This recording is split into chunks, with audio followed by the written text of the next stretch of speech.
Guys, makipay pag-out lang po sa trabaho. So, padulong ko karon mo uli. And, karon.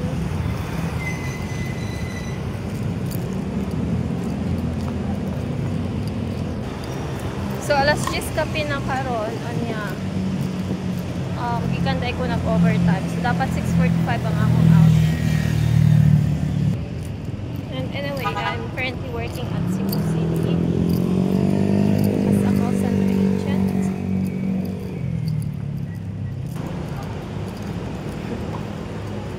So wow, naka-English na karon. Pero Bisaya na din ang ko. So padulong di ko karon sa bus terminal para atang og masakyan pauli. So, akong sakyan is para konsolasyon. Mayan taong natin masakyan tayo. Para makaulit na tayo.